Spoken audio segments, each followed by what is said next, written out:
नमस्कार, मी धनश्री. आज दिवाळीनिमित्त आम्ही मामाच्या गावी आलो आहे. मागच्या वेळी ते महादेवाचं मंदिर दाखवता नाही आलं. यावेळी आम्ही पुरेपूर दाखवण्याचा प्रयत्न करू. मागच्या वेळी आम्ही गाडीने प्रवास केला होता, मात्र यावेळी पायी जाण्याचं ठरवलं. हे गणेश वेलीचं फूल सुंदर आहे ना?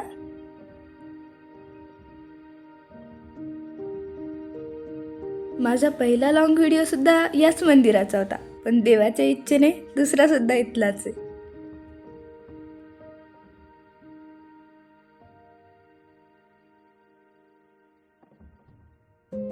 आज ऊन फारच होतं, पण वातावरण छान होतं.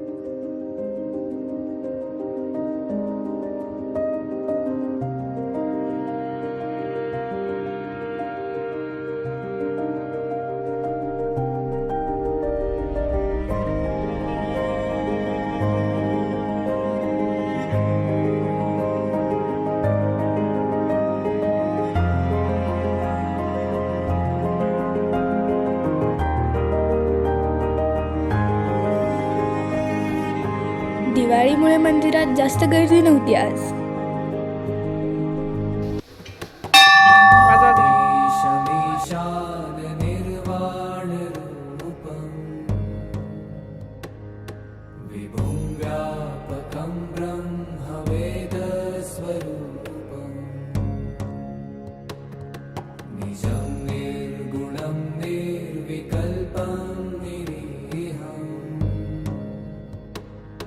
चिदाकाशमाकाशवासं भजेऽहम्।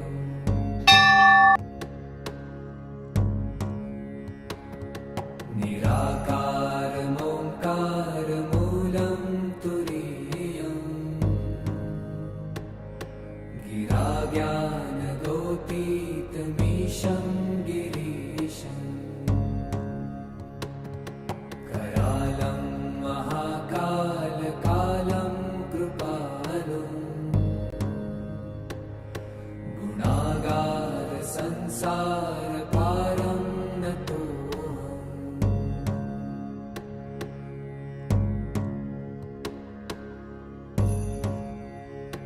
एकतर इतकं सुंदर वातावरण आणि महादेवांचं ते मंत्रमुग्ध करणारं रूप बघून मन तर अगदी भारावूनच गेलं. मनोभूतकोटिप्रभाश्रीशरीरम् स्फुरन्मौलिकल्लोलिनी चारुगङ्गा। मंदिराच्या आवारात फार सुंदर असं तुळशी वृंदावन आहे. कालेन्दुकण्ठे भुजङ्गा।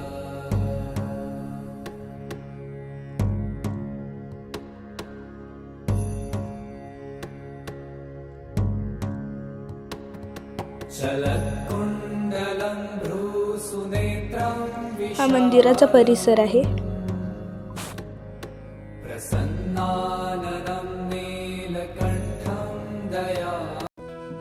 मंदिराच्या उजव्या बाजूला एक खूप सुंदर असा पायरी मार्ग आहे, जो आपल्याला एका निसर्गरम्य वातावरणात घेऊन जातो.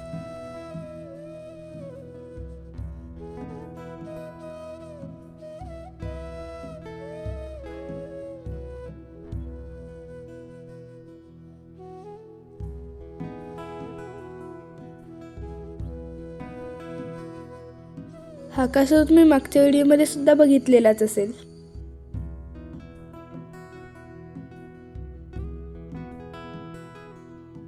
मंदिराच्या मागे एक छोटासा ओढा होता, त्यात छोटे छोटे मासे दिसले.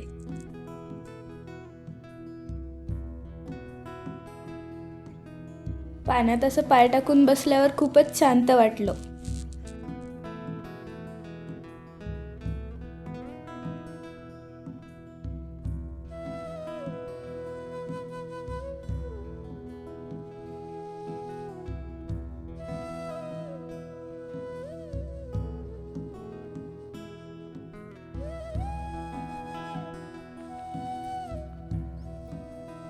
आमच्याकडे अशी मान्यता आहे की असे एकावर एक 5 दगड मारले ना की आपली इच्छा पूर्ण होते.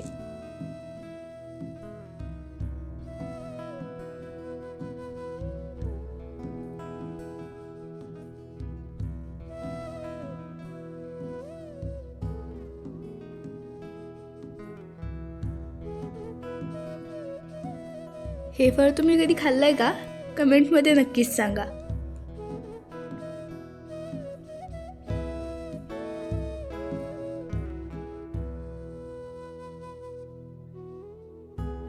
हे फळं मी घरी घेऊन तर आले, पण खायचंच विसरून गेले.